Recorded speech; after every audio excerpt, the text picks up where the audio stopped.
ស្ងាត់ខ្យល់បោកមកគំដងទៀតនោមអនុស្សារីយ៍ត្រឡប់មករបង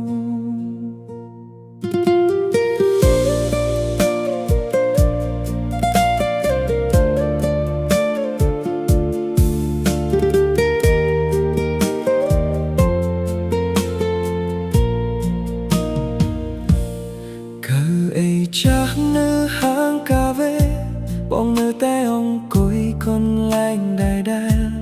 ភ្លៀងធ្លាក់ស្រកលើកញ្ចក់បងអួយធ្វើឲ្យនឹកអូនមិនចេះអស់រូបថតចាស់នៅក្នុងទូរស័ព្ទបងមិនដែលលុបចោល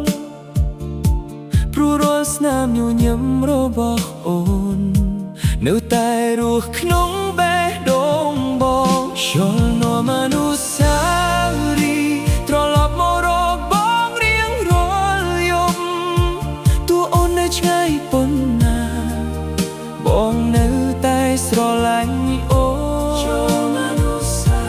បើថ្ងៃណាអូននឹកបងសូមស្ដាប់បទចម្រៀងនេះវាជាបេះដូងរបស់បងដែលឈៀងទៅកាន់អូនពេលវេលាមិនអាចលុបរឿងរ៉ាវដែលយើងធ្លាប់មានបងគ្រាន់តែរៀនរស់ជាមួយការចងចាំដ៏ស្រស់ស្អាតបងមិនខឹងមិនស្អប់អូនទេមានតែជូនពរឲ្យអូនមានសុភមង្គលតួមនុស្សនៅក្បែរអូនមិនមែនជាបងក៏ได้ยังនោមអនុស្សារីយ៍នាំស្នេហាបងទៅរកអូនបើមិនបានជួបក្នុងជាតិនេះសូមឲ្យជាតិក្រោយយើងគុំបែកគ្នា